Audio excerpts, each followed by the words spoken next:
Olá, bom dia, sejam bem-vindos. Exatamente, já estou a ver aqui algumas pessoas a juntarem-se a nós. Antes de mais, muito obrigada então por este tempinho que estão a disponibilizar para esta conversa que eu vou ter então com a nutricionista Ana Magalhães Pereira. Enquanto aguardamos também porque algumas pessoas se juntem mais, vamos também fazer algumas pequenas apresentações. Tenho a certeza que a mim não me devem conhecer. Eu sou a Margarida, eu trabalho com o Nutrium, ou seja, neste caso fui eu que idealizei esta questão da série de webinars. E felizmente tenho comigo então a doutora Ana Magalhães Pereira, a nutricionista, que também já trabalha com o Nutrium há algum tempo e felizmente tem colaborado connosco neste tipo de iniciativas, tem sido sempre muito bom. Ana, se quiser fazer também alguma introdução do seu lado. Ana está sem som, peço desculpa, acho que ficou em mute. Agora acho que sim. Está tudo bem, sim. Perfeito. Então, para quem não me conhece, o meu nome é Ana, eu sou nutricionista desde 2015 e de facto trabalho com o Nutrium desde 2016, portanto tenho tido imensos anos de prática aqui com um software que adoro. Além disso, o que mais? Dizer que trabalho neste mundo da nutrição infantil desde o meu estágio à Ordem, que foi exatamente na área de nutrição infantil, portanto têm sido muitos anos de prática dentro desta área. É isso mesmo, Ana. Mais uma vez, agradecer às pessoas. Eu acho que já temos aqui um bom número, já podemos começar. Antes de mais, eu queria também só referir que, obviamente, nós iremos enviar, tal como tínhamos indicado, iremos enviar depois as gravações. Para além das gravações, iremos também enviar um certificado de participação para cada um dos webinars. Nós teremos então 4 episódios a acontecer. Será aqui uma versão do Nutrium/Netflix? 4 episódios a acontecer. Para cada um deles iremos enviar um certificado juntamente com a gravação, obviamente para as pessoas que assistirem à totalidade do episódio. E pronto, vamos então começar, uma vez que estamos aqui também, que nos vamos focar aqui um bocadinho nesta parte então da pediatria, nutrição pediátrica, nutrição pré-natal. Ana, diga-me, esta ideia de ser nutricionista, já que vamos começar do início, também surgiu desde que era criança ou foi mais tarde? Bem, eu nunca na vida, até ter entrado na faculdade, achei que ia ser nutricionista, honestamente. Apesar de, desde pequena, ter contactado com muitos nutricionistas, porque foi uma criança com excesso de peso e com muita dificuldade em gerir esta parte alimentar, e portanto, eu achei toda a vida que ia ser veterinária. A minha vida levou assim uma grande mudança durante o início da universidade, e de repente acabei em Ciências da Nutrição, a achar que ia mudar no ano seguinte novamente para a veterinária e apaixonei-me. É uma diferença bem grande, é uma diferença bem grande. Passar totalmente de uma área para a outra, claro que sim. Mas é interessante para cá. E a verdade é que depois eu também foi o meu caso, não é? Uma pessoa quando é criança idealiza toda uma profissão que queremos ter e depois até somos surpreendidos, e no seu caso surpreendida sem dúvida pela positiva. E diga-me, então, neste caso, foi quando entrou para a universidade, que depois decidiu que então quer enverdar pela área da nutrição. O que é que achou do curso em si? Ou seja, acha que, neste caso, eu até acredito que possa ter sido algo positivo para si, não é? Porque depois até decidiu mesmo enverdar por esta área, então acredito que se calhar até tenha cumprido as suas expectativas ou até ficou mais aquém. Não sei se nos pode dar também algum feedback neste Claro que sentido. sim. O que é que eu achei? Eu adoro a área da biologia e, portanto, logo nos primeiros anos isso foi absolutamente incrível para mim. Quando finalmente começamos a enverdar nas disciplinas nas cadeiras mais específicas da nutrição, foi incrível. O que eu fiquei no 4º ano, quando estava prestes a defender a tese, a pensar foi: eu preciso de muito mais experiência profissional. E, portanto, do mal ou menos termos pelo menos um estágio à ordem para fazer a seguir, porque de facto foi o que senti que me fazia muita falta em termos de prática, porque temos poucos meses, não é? E chegar ao mercado de trabalho sem saber muito bem o que fazer, acho que é uma sensação comum e que com a maior parte dos colegas acabei por perceber que era também uma dificuldade. Entretanto, eu decidi também fazer mestrado, porque achei que precisava de complementar aqui outras áreas, mas o que eu percebi, se calhar a principal mensagem que posso dar para os colegas mais novos que estejam desse lado é que estudar vai ser para sempre, não é? Temos de estar sempre em cursos de atualização, em contato com outros profissionais, toda esta área de networking também é muito importante, porque há sempre coisas novas a saírem, há muita coisa que nós precisamos de nos atualizar e é importante também percebermos como é que os outros trabalham, porque não há muita divulgação, não é? E o que eu senti mais do que tudo é que há alguma dificuldade, às vezes, pelo menos cá em Portugal, dos colegas partilharem a informação e explicarem, não é, uns aos outros de que forma é que acabam por trabalhar. Certo, é mesmo como diz, não é? Principalmente na área da ciência, se é algo que podemos garantir que vai estar sempre em evolução, é tudo o que tem a ver com ciências, não é? Faz todo sentido, então temos de estar sempre a aprender e sempre a querer saber mais, também para nos podermos destacar um bocadinho depois no meio de tanta gente, não é? E neste caso indicou-me então que já no momento em que decidiu que queria enverdar pela área da nutrição, que já tinha logo a ideia de que queria também optar pela parte pediátrica, certo? Sim, houveram assim duas áreas que me apaixonaram desde o início, a área da nutrição desportiva, até porque na altura competia e portanto havia toda essa parte como um chamatório, não é, ali importante para mim. Por outro lado, a parte da nutrição pediátrica, porque sempre foi uma área que gostei e gosto sempre muito de lidar com crianças e achei super interessante, até porque eu mesma, não é? Passei exatamente por essa experiência de ser a criança em consulta de nutrição. E, portanto, achei extremamente interessante, até porque percebi que havia coisas que eu gostaria de ter feito, ou que gostaria que tivessem feito de forma diferente comigo. Certo, certo, e lá está, a experiência pessoal. E neste caso, quais é que dirias, por exemplo, em termos de consultas não pediátricas e consultas pediátricas, as principais diferenças? Certamente também será aqui a forma como se lida, não é? Com o cliente, com o paciente, não é?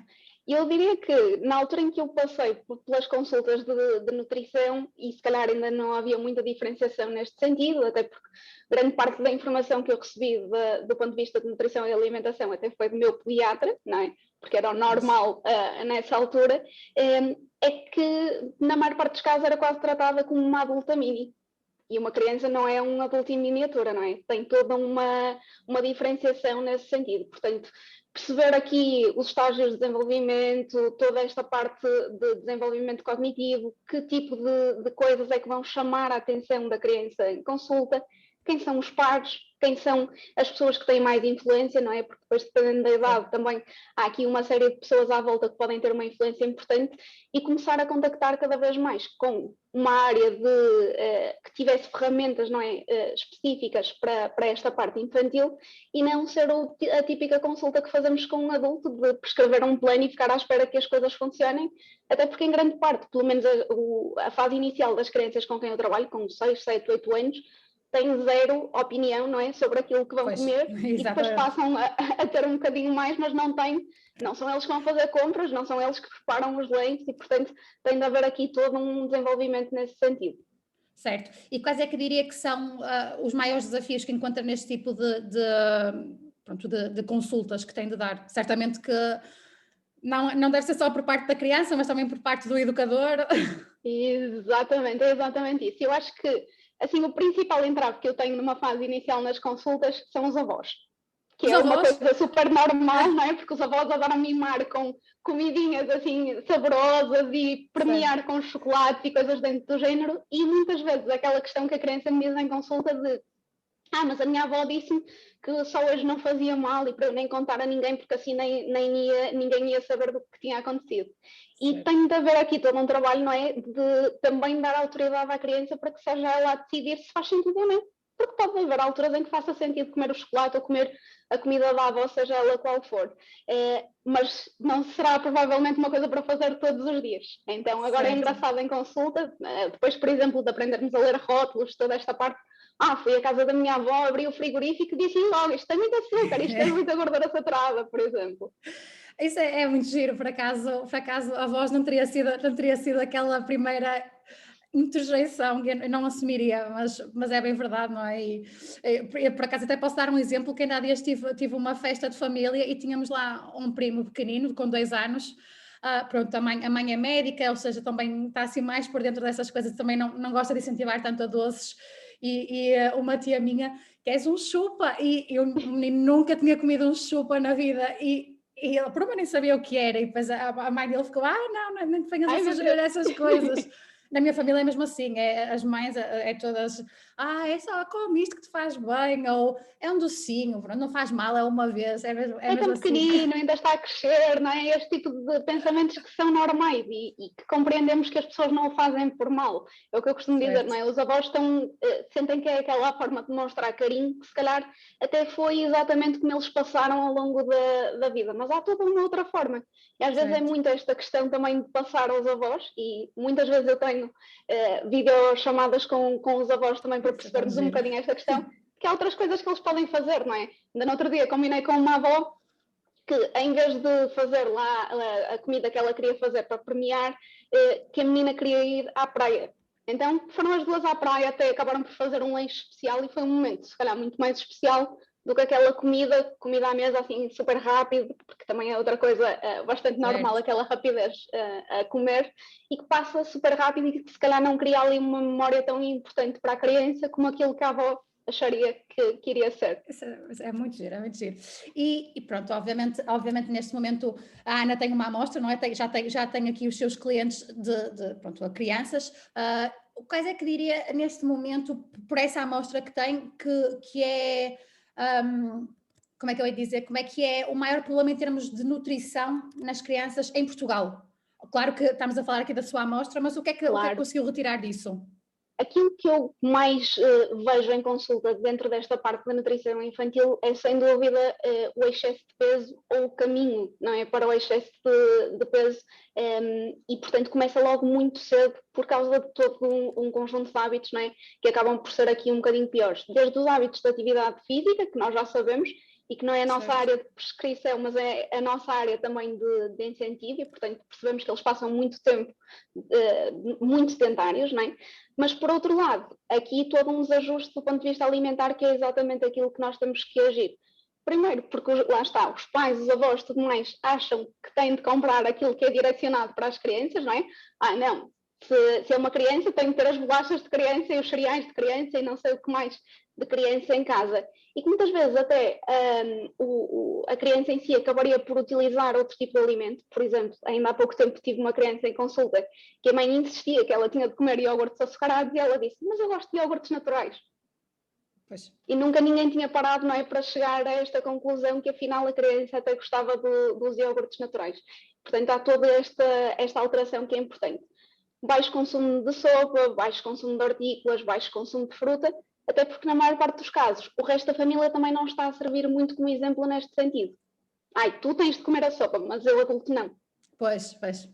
Isso é muito comum, não é? Por norma nas crianças, a primeira sopa, depois o prato principal, ou ao contrário, e enquanto que os adultos ficam pelo prato principal, pelo menos é algo que eu vejo, que eu vou vendo, pelo menos na família.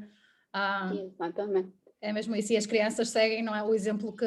Sem dúvida nenhuma, não é? Estamos sempre a pedir para nos ouvirem enquanto adultos, não podes fazer isto, deves fazer tal coisa, deves estudar assim, deves utilizar determinada atividade, seja ela qual for, mas por outro lado, também não estamos a dar o exemplo nesse sentido e muitas vezes lá está, estamos a dar aquela facadinha de, olha, eu vou-te dar, tu comes, mas não dizes a ninguém.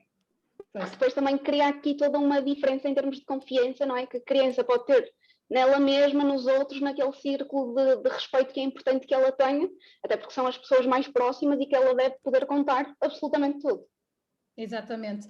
E eu diria aqui que pronto, também se calhar já vem um bocadinho no seguimento disto que me estava a dizer agora, mas por exemplo, então em termos de, neste caso já relativamente aos pais, porque inicialmente falámos dos avós, mas por exemplo, relativamente aos pais, quais é que diria que são as crenças ou as dificuldades que encontra mais neste tipo de acompanhamento? Provavelmente já vem aqui um bocadinho neste seguimento. Sim, sem dúvida que a coisa que eu mais continuo a sentir na entrada em consulta é a mãe dizer, mãe, ontem já lhe disse que para comer assim uma coisa qualquer diferente, porque hoje íamos à consulta e que já não podia comer absolutamente mais nada. E eu digo, não, mas pode, porque é que não há de poder comer chocolate, ou seja, que alimento for, às vezes alimentos até mais básicos, o pão, o arroz, estas coisas todas que de facto têm aquele quase demónio, não é, do controle de peso. E de facto, noto que muitas vezes acabam por quase colocar um medo na criança que a criança não tem. E depois a criança já chega à segunda ou à terceira consulta e entra no consultório e já me está a dar um abraço. porque está super à vontade e confia muito naquilo que estamos a fazer. Enquanto entra na primeira consulta cheia de medo, certo. porque eu vou ser o bicho-papão que a vai proibir de comer absolutamente tudo e que não pode fazer nada. Como as consultas começam a ser um momento de muita interação, porque nós brincamos muito, ainda, portanto hoje é sábado, ontem ou anteontem estive com uma criança que estivemos a consulta inteira a jogar ao jogo de stop e a fazer aqui toda uma interação proveniente dessa questão. Portanto, as consultas têm de ser mesmo muito dinâmicas quando falamos nesta área. E essa confiança que a criança depois passa a ter também a nós, essa relação de proximidade, é muito, muito importante para que ele depois sinta esta confiança de me contar todas as outras coisas que estão a acontecer e precisamente desligar desse bicho-papão que os pais às vezes lhes dizem, não, vais à consulta, ainda por cima estamos de bata e é toda aquela coisa, não é? Parece um ambiente muito formal e que não pode ser, sobretudo com crianças. Eu acho que crianças é sempre intimidante, não é? Esse tipo de... Já é intimidante, não é? Por norma, quando é uma pessoa, um adulto que não alguém da família, já há sempre aquele receiozinho, mas exato, depois vai-se ao nutricionista, vai-se ao médico com a bata, é sempre aquele dentista, ambiente. não é? Aquelas coisas, parece sempre o bicho-papão. É isso mesmo. Então, nesse caso, por exemplo, em termos de técnicas como é que eu ia dizer? Ferramentas? Técnicas, sim, ferramentas que utiliza para captar em primeiro lugar a criança e para depois conseguir manter a atenção e o foco durante as consultas. Passa então aqui por um bocadinho esta parte de dinamizar um pouco mais, fazer alguns jogos também, dependendo da idade, não é? Se for uma criança mais novinha. Exatamente. Muito aqui a parte de jogos, há imensas ferramentas que nós podemos utilizar e por acaso tive muita sorte logo desde do meu estágio à ordem, começamos a trabalhar na altura no Triventures, que tinha imensas opções de ferramentas muito interessantes. Entretanto, mais recentemente fiz um curso também dentro desta área, tem uma panóplia imensa de ferramentas e nós vamos criando, não é? Porque vamos percebendo que há cada vez mais opções que são possíveis para utilizarmos em consulta. Às vezes parte de ver um vídeo, às vezes parte de desenhar, há imensas coisas, não é, que são importantes fazermos e que têm zero a ver com criar um plano, não é, fixo e estruturado daquilo que a criança tem que fazer.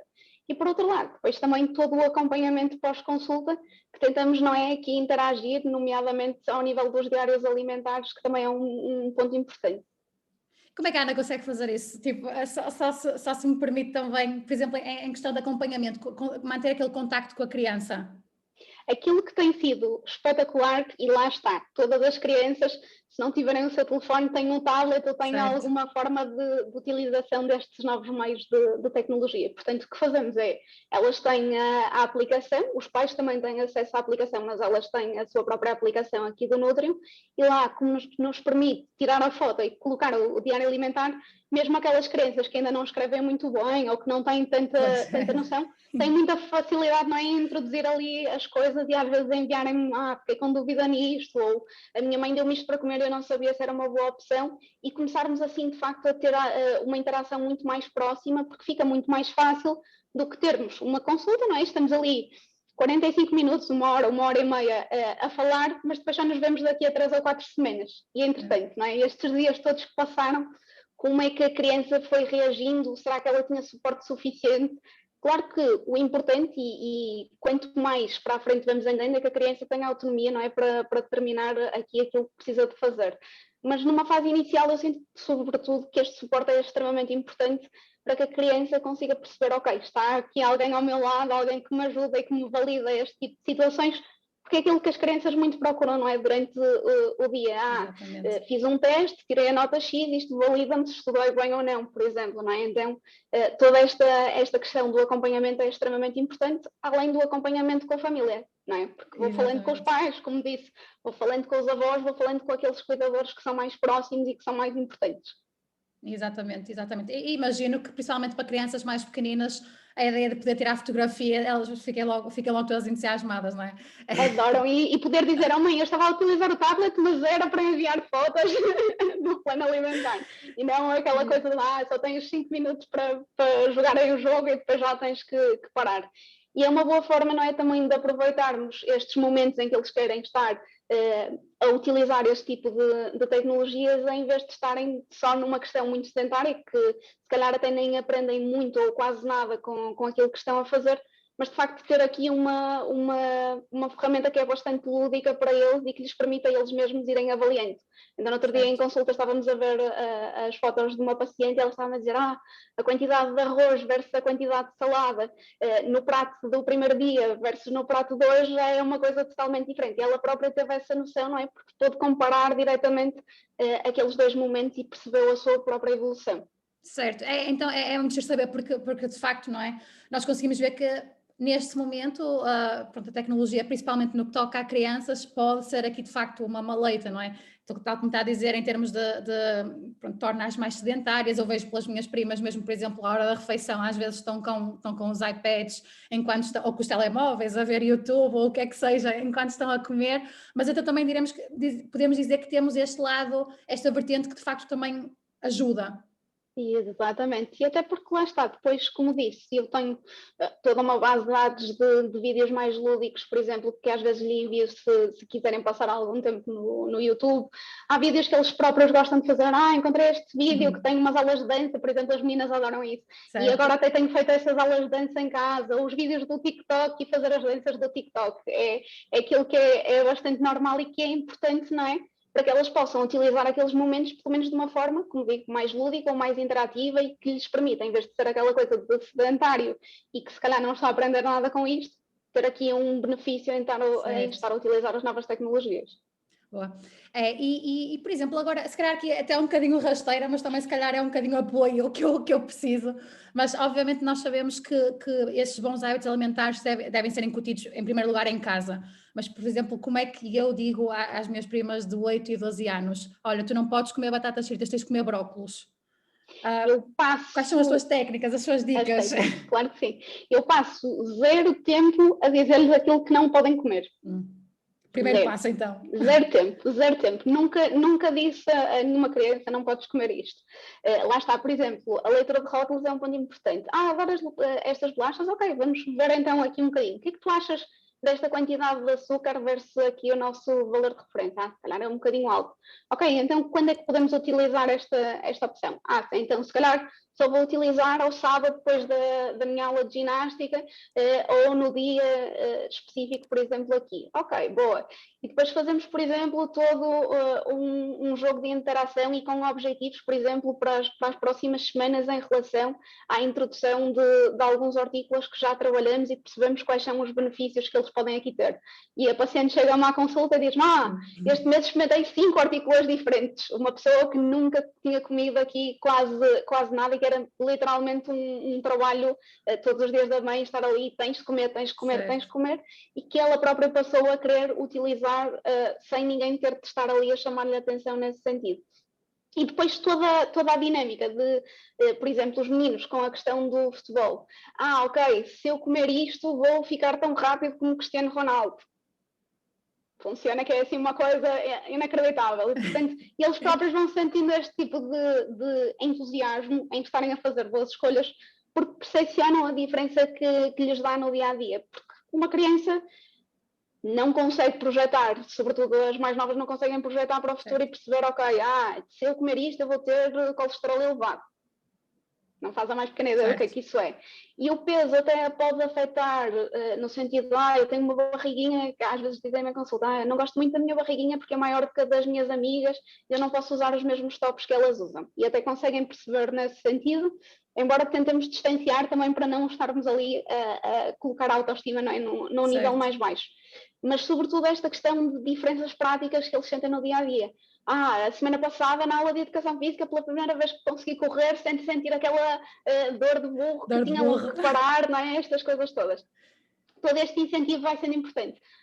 Eu antes de ir dormir ficava sempre com muitas dores de cabeça e agora desde que comecei a beber água isto desapareceu. Ou tinha muita dificuldade em ir à casa de banho, doía-me imenso, a minha mãe tinha de estar sempre lá comigo e agora já não me dói nada, eu já consigo ir à casa de banho de forma normal porque estou melhor hidratada. Todas estas coisas mais práticas, não é, que eles conseguem ver de forma rápida porque é aquilo que digo, projetar no futuro é uma situação impossível, enquanto nós adultos, não é? Percebemos, até porque se não for connosco, temos familiares ou amigos ou seja o que for que têm hipertensão ou diabetes ou um problema qualquer de saúde importante, não é? E a criança não consegue ter esta percepção, nem tem que a ter. Certo. Exatamente.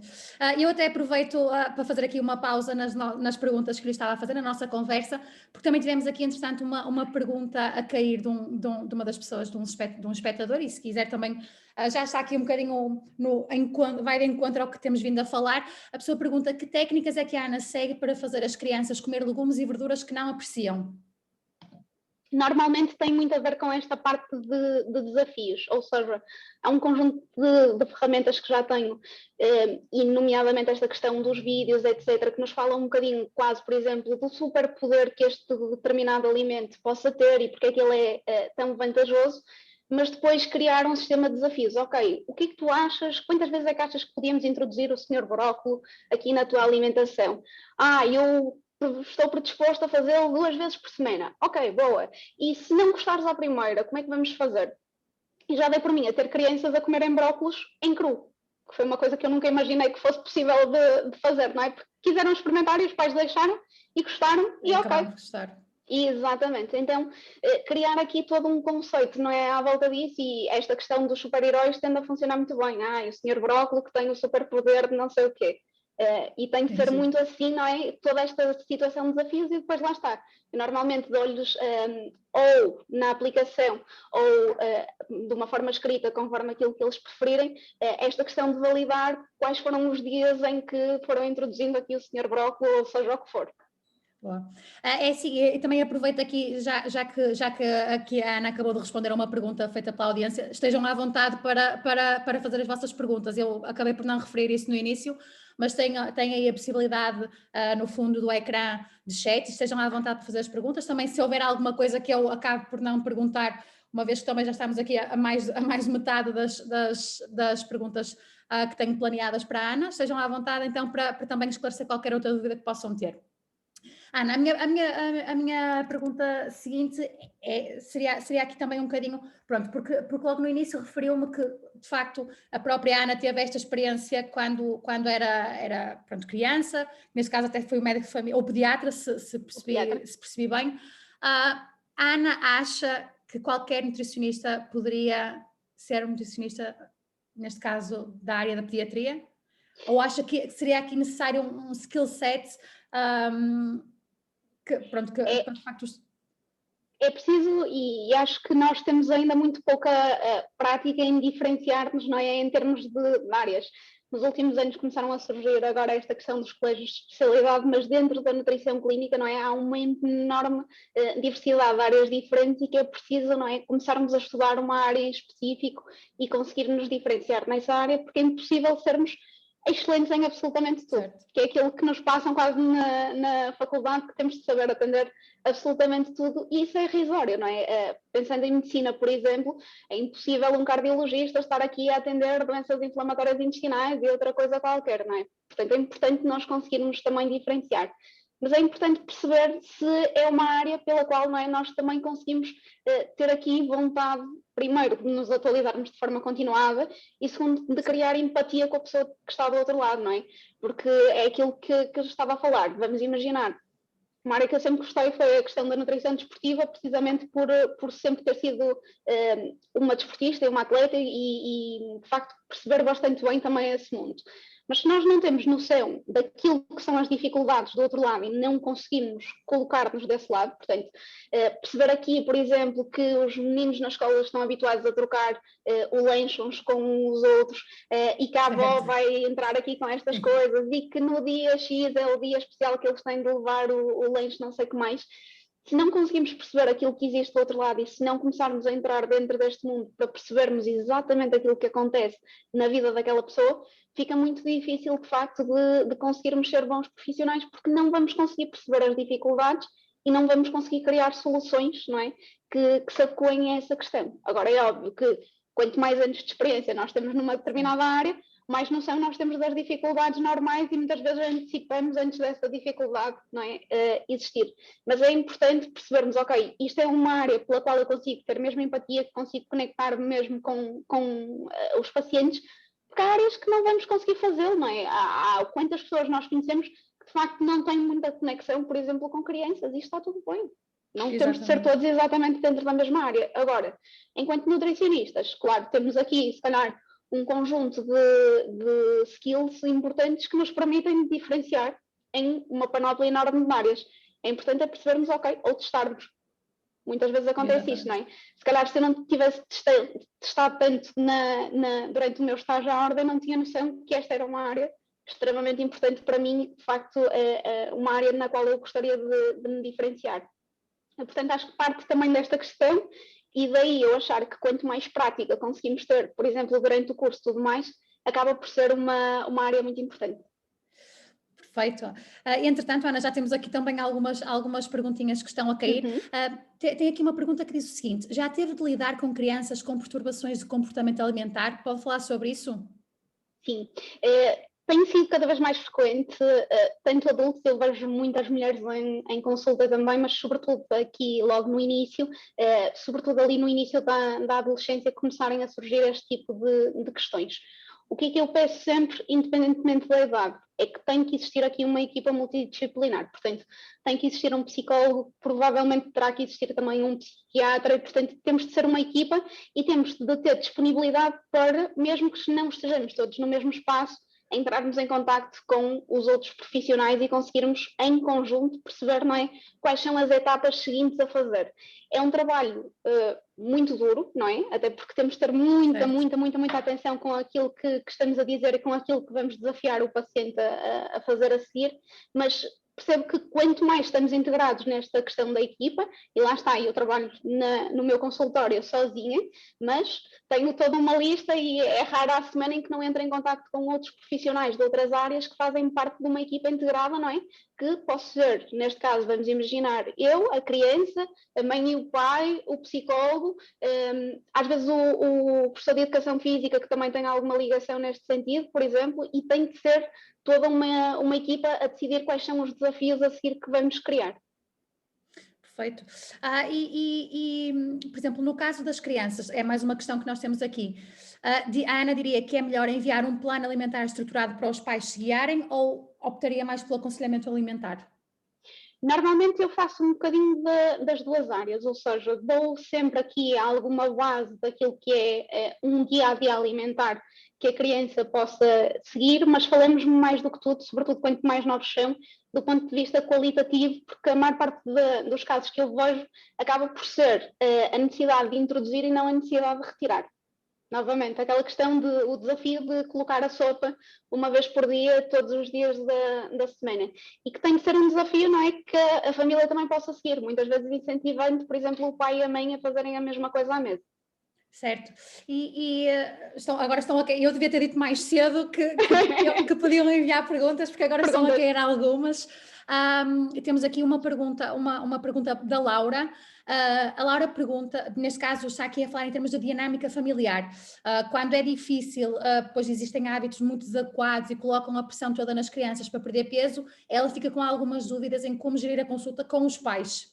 E neste caso, ela questiona: será benéfico ter um período de consulta só com a criança e outro só com os pais? O que é que a Ana acha? Acho que faz todo sentido. Eu, de facto, não tenho por hábito fazer isto em todos os casos, ou seja, ter sempre a dinâmica de ter uma consulta com os pais e uma consulta com a criança, mas há casos em que isto é absolutamente necessário. O que é que eu faço? Tento não falá-lo na consulta para não colocarmos ali mais pressão na família por inteiro, mas entrar em contacto com o encarregado de educação, seja ele quem for, logo após a consulta, para decidirmos, ok, olha, gostava muito de termos uma conversa, são 15, 20, 30 minutos no dia X, podemos agendar, perfeito. E, de facto, percebermos ali se vale a pena termos sempre essas duas dinâmicas ou não. E isso é perfeitamente possível e acho que em muitos casos é absolutamente necessário, tal como acho que em muitos casos, e isto sobretudo pensando já numa fase um bocadinho mais de mais idade, portanto no caso dos adolescentes sobretudo, há muitos casos em que eu penso, ok, será que podemos ter pelo menos um período da consulta em que eu possa estar só com o adolescente em consulta, e isso muitas vezes faz a diferença. Esta semana, por exemplo, esse foi um dos casos, e a menina perguntou-me se podia trazer uma amiga com ela. E a consulta com a menina e com a amiga foi muitíssimo mais fácil de introduzir novas opções do que, por exemplo, quando a mãe estava cá, porque a mãe dizia sempre, não, ela não gosta disso, não, ela não vai comer, não vale a pena. E na realidade a menina até tinha muita vontade de experimentar aqui coisas diferentes. E como é que se faz nesses casos? Ou seja, vamos supor que, por exemplo, uma criança, um adolescente, por norma, não é? São os pais que tratam da comida Uhum. lá em casa. Como é que se faz nesses casos? Quando os próprios pais são mais reticentes que os filhos? Que os filhos. Normalmente, aquilo que nós decidimos logo na primeira consulta é, se houver muita vontade de experimentar uma coisa que nós percebemos que é saudável e que faz sentido e que vai ajudar até aqui aos objetivos, tem de haver disponibilidade de todos nós, portanto, a equipa inteira, de deixar a criança ou o adolescente fazê-lo. E então, isso Certo. fica logo como combinação na primeira consulta. O que acontece é que lá está, depois mais tarde, a criança ou o adolescente me demonstra esta vontade e eu digo, ok, lembra-se quando na primeira consulta falamos daqueles momentos, ok, se calhar este é um momento importante, ok, eu até lhe vou dar dinheiro e vai ela às compras com a amiga e compram então estas opções e vai experimentar. E na maior parte dos casos isso funciona muito bem. Claro que há famílias um bocadinho mais reticentes, mas tem de ser aqui todo um trabalho, lá está, de dinâmica inteira. Exatamente, exatamente. E agora voltando aqui um bocadinho atrás, também no seguimento de uma outra pergunta. Os vídeos como ferramenta para os pais conseguirem acalmar, entre aspas, os miúdos durante a refeição, a Ana considera uma má prática? Pode ser uma opção. Há casos, não é, muito diferentes. Há casos em que faz muito mais sentido estarmos a focar nos alimentos em si, aquele momento. Há casos em que faz muito sentido, por exemplo, aquela questão da socialização entre todos enquanto família. Certo. Por exemplo, ok, já não me lembro da última vez que tive uma conversa com os meus pais, nem tenho por hábito contar-lhes, por exemplo, o que aconteceu na escola. E se calhar é um momento muito importante para tirar a ansiedade e a criança também conseguir facilmente comer sem ter de estar ali ainda com muita pressão daquilo que aconteceu, por exemplo, nas aulas nesse dia. Às vezes pode existir essa necessidade de introduzir um momento mais lúdico, quer seja com brinquedos ou os vídeos, por exemplo, nas crianças mais jovens, ou ter uma disponibilidade para fazer assim uma refeição super diferente que até é cozinhada em família. Por exemplo, ainda há umas semanas tive uma família que fez o dia da pizza, em que fizeram a pizza de início ao fim, prepararam a massa, prepararam os toppings, fizeram tudo, escolheram tudo e foi ali um momento, comeram à mão, que não é nada normal, comeram de pé, que não é nada É. normal, e criar ali um momento um bocadinho diferente em termos de dinâmica familiar. Agora, se, claro, percebemos que a criança só vai comer se tiver uma determinada característica à sua frente, seja ela qual for, por exemplo, já me aconteceu crianças só comiam com um determinado conjunto de talheres e de prato, se fosse outro qualquer não comiam, só comiam em casa, não comiam na escola, só comiam na escola, não comiam em casa. Isto, de facto, indica aqui uma série de problemas extra que, de facto, acho que temos mesmo que tentar investigar e não ir só pela solução mais fácil de dou-lhe um vídeo Certo. e dou-lhe o iPad para a mão e a questão fica aqui resolvida. É isso mesmo. Também temos aqui uma pergunta da Rita. Ela, neste caso, pede à Ana para indicar as ferramentas que utiliza, ou seja, neste caso, há Uhum, pouquinho falou da aplicação. uhum. Não sei se pode elaborar um bocadinho mais toda esta parte. Tudo o que eu utilizo. Portanto, como eu estava a dizer, há um conjunto de ferramentas que eu já tenho há anos, as ferramentas da NutriVentures, que entretanto também já alterei para coisas que eram mais necessárias para mim. Entretanto, há pouco tempo não, a pandemia trocou-nos um bocadinho as voltas do Certo. tempo, mas acho que foi logo no início da pandemia, fiz um curso de coaching nutricional infantil, que de facto tem todo um conjunto de ferramentas muito interessantes e que novamente eu já fui adaptando também para a minha realidade e portanto utilizo muito. Como disse, a aplicação é uma coisa que para mim é vital, seja com os pais ou seja com as crianças, e portanto o Nutrium eles utilizam sempre e todos têm, mesmo em consulta se vê as notificações ali a tocar, já está na hora de lanchar, quando saímos daqui vamos lanchar. Então há toda esta parte de dinâmica e entretanto depois acaba por ser muito consulta de imensos materiais que me vão surgindo, descobri uma pessoa qualquer, um nutricionista de outro país, que até partilha algumas ferramentas e eu vejo as ferramentas que utiliza e aqui e adapto para outro tipo de circunstância, por exemplo, e acaba por ser todo um trabalho, não é, de preparação nesse sentido. Agora, novamente, como disse, esta semana eu joguei o jogo do stop e foi uma coisa que me surgiu assim, pensei, não, com esta criança vai funcionar muitíssimo bem encontrarmos esse tipo de desafio. Então, depois também parte desta questão da experiência de percebermos, ok, aquela criança precisa de determinada ação, que tipo de ferramenta é que faria sentido termos aqui? Pode ser só colorir ou pedir-lhe para fazer um desenho nesse sentido, depende muito. Certo. Exatamente. E depois também caiu agora uma pergunta por parte da Marisa, e ela quer saber, neste caso acho que já falámos um bocadinho sobre isto antes, é quando as crianças estão praticamente reticentes em introduzir qualquer tipo de legumes, seja de que maneira for, existe alguma estratégia? A estratégia, normalmente, nesse caso, passa precisamente, lá está, além das questões todas que falamos antes, muitas vezes começar ao contrário. Ou seja, de tudo aquilo que a criança precisa de fazer, porque normalmente há muitos pontos que precisam de ser mudados, o que é mais confortável mudarmos neste momento? E às vezes há uma das ferramentas que eu utilizo que tem precisamente a ver com esta questão de percebermos quais são os pontos que não estão tão bem ou que não estão tão perfeitos como deveriam estar. E eu dou a escolha à criança, ok, escolhe-me 2 coisas destas que para ti fossem confortáveis de mudar neste momento.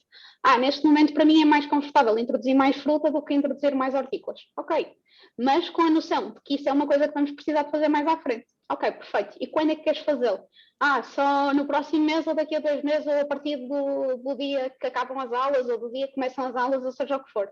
E dá-nos espaço, não é, para fazer aqui a mudança, porque nós percebemos que a mudança tem de acontecer de forma lenta e tem de se manter ao longo do tempo. E, portanto, se nós fizermos 50 mudanças ao mesmo tempo, com certeza isto não vai correr muito bem, não é? Tens que beber água, tens de introduzir 5 legumes diferentes por semana, tens de introduzir 3 peças de fruta por dia, tens de substituir o pão pelo pão não sei das quantas, tens de passar a treinar e de repente a criança chega ao final da consulta e nem sabe muito bem o que é que tem, por onde é que tem que começar. Exatamente. Nem a família. Exatamente. Pronto, de momento não temos nada, então eu vou aproveitar agora e depois também até sugiro que deem um saltinho, depois se quiser Ana também vou deixar que diga o seu handle do Instagram para as pessoas que tiverem interesse em ver as suas redes. A Ana é uma pessoa que tem sempre ambições, está sempre a fazer alguma coisa e a minha pergunta é, quais seriam então as suas ambições futuras neste momento? Ok.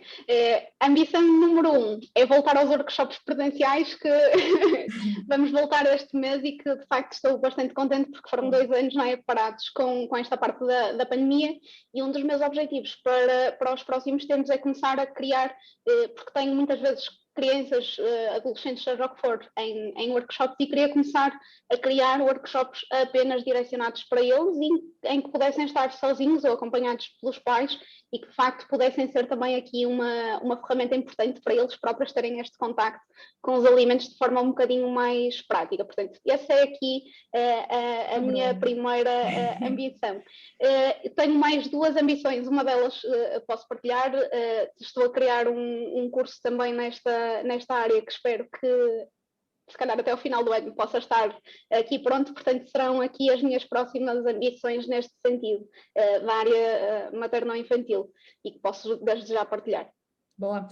Depois antes de terminarmos, não se esqueça de dar o seu handle do Instagram, que é para as pessoas também irem dar uma olhada, quem tiver interesse.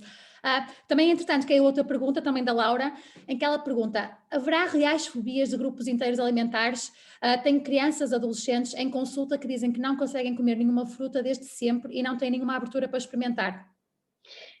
Se houver uma fobia assim num nível tão intenso, digamos assim, regra geral eu diria que provavelmente vamos precisar de uma segunda figura aqui, que será o acompanhamento a nível psicológico, porque pode de facto haver uma fobia que tenha zero a ver com a alimentação, mas muito a ver com um momento na história, seja o que for, não é?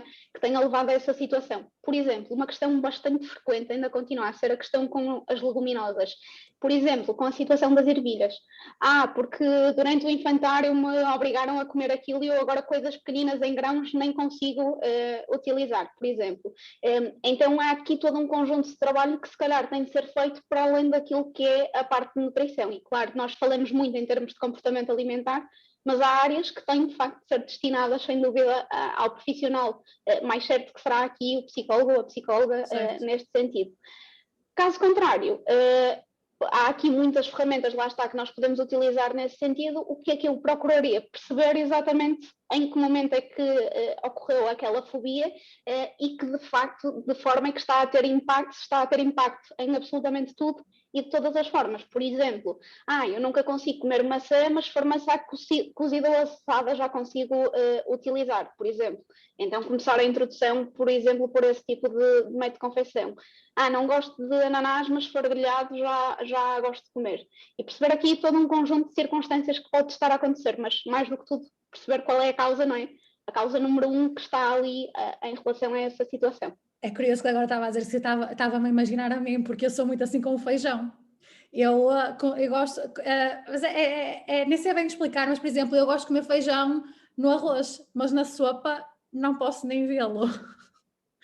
Como na Das mesma, mas tem que texturas ser é muito assado. importante. É textura, é mesmo isso, é o que eu digo, é Claro que sim, textura. claro que sim. Novamente, pensando naquilo que foi o meu caso para trás, eu, alguns no meio da primária, devo ter começado a aumentar de peso. As fotos que tenho assim no primeiro ano da primária, ainda era uma pessoa normal, segundo o IMC, e os percentis estas questões todas. Mas de facto, o que aconteceu foi, depois dos meus pais também começarem a falar com os professores neste sentido, eu lembro perfeitamente da diretora da escola, sempre que eu almoçava na escola, me vir meter a sopa e dizer-me fecha os olhos e imagina que é chocolate. Eu lembro perfeitamente, no momento em que a colher entrava na boca e que eu sentia a textura das couves e do feijão e estas coisas todas, tinha aquele reflexo de querer vomitar. Certo. Logo. E foram precisos muitos anos até eu passar a comer sopa, porque sempre comi, mas inteira. Só comia cremes passados, porque não aguentava com aquela textura, porque me lembrava daquele momento. Sempre, sempre, sempre, sempre, sempre. Isto é um ponto importante, lá está, de conseguirmos perceber exatamente o que é que despoltou aquilo, porque tinha zero a ver com as couves e com os feijões, mas tinha tudo a ver com aquele momento em que, de facto, para mim foi bastante mal, dela me ter estado sempre a dizer de fecha os olhos e imagina que é chocolate e eu sentir aquela textura terrível no céu da boca, que atualmente é uma coisa que adoro e que como sem problema nenhum, mas naquele momento tinha o reflexo do vómito assim muito rapidamente. Exato. Se calhar também, no meu caso, também deve ter sido assim nos colégios, não é? Pelo menos antes, anos 90, anos 80, era muito o que se Muito, fazia, muito. não é? Exatamente isso. Pronto, entretanto, eu vou dar aqui os últimos minutos para quem quiser fazer perguntas esclarecer e eu vou passar para a última pergunta que eu tenho para a Ana, que é neste caso, que conselho é que daria a pessoas que queiram enverdar por esta área da nutrição? Para esta área.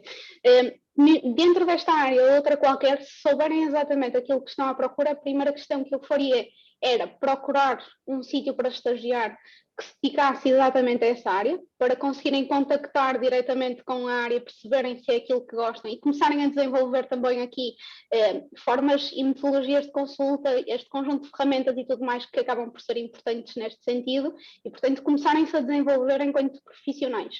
Por outro lado, é a perfeita noção que a partir desse momento nunca mais vão parar de estudar, mas pelo menos não têm de estudar as áreas todas, mas sim uma área cada vez mais específica e tudo se torna mais fácil, lá está, de evoluírem quando sabem exatamente aquilo que estão à procura para trabalhar. Perfeito, perfeito. Muito bem. E entretanto, não caiu mais nenhuma pergunta, por isso eu acho que também já não tenho assim mais nada para perguntar. Dou aqui uns últimos minutinhos para quem quiser aproveitar. Ana, depois, se quiser, pode partilhar já também a sua handle do Instagram. Sim, é Nutri Ana Pereira. Portanto, se tiverem alguma dúvida, alguma questão extra, entretanto, que também se lembrem, sintam-se à vontade para me enviar mensagem por lá e vou tentando esclarecer o que for possível. É isso mesmo, e depois, entretanto, também quem quiser também pode partilhar nas redes que esteve aqui comigo e com a Ana. Podem tirar fotografias se quiserem, nós já estamos aqui arranjadas e tudo, por isso, Sim, pronto, para quem quiser partilhar. Exatamente. Ana, muito obrigada por este tempinho que tirou para falar connosco.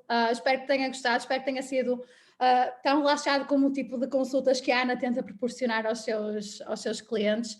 E mais uma vez tem sido sempre uma cliente do Nutrium que tem colaborado connosco neste tipo de iniciativas e só temos mesmo a agradecer também esta manhãzinha que tirou então para falar connosco. Também agradecer às pessoas que tiraram também estes 45 minutos da sua manhã de sábado para assistirem. Tal como prometi, vamos enviar um certificado durante a semana, um certificado de participação para todos os que assistiram ao webinar na sua totalidade. E na próxima semana espero contar convosco também para o segundo episódio do nosso Nutrium Netflix com a doutora Andrea Lopes. Deixa-me só aqui confirmar, eu acho que não tem... pronto, é aqui a Dirce a agradecer, obrigada a nós, Dirce, e também aqui a Viviana, muito interessante, obrigada pela partilha, obrigada a nós. Estejam sempre disponíveis para falar tanto comigo como com a doutora Ana, ela própria então já se mostrou disponível para esclarecer qualquer questão que possa surgir. E muito obrigada, espero vê-los no próximo sábado. Ana, muito obrigada mais uma vez. Obrigada eu por tudo. Um bom sábado. Obrigada.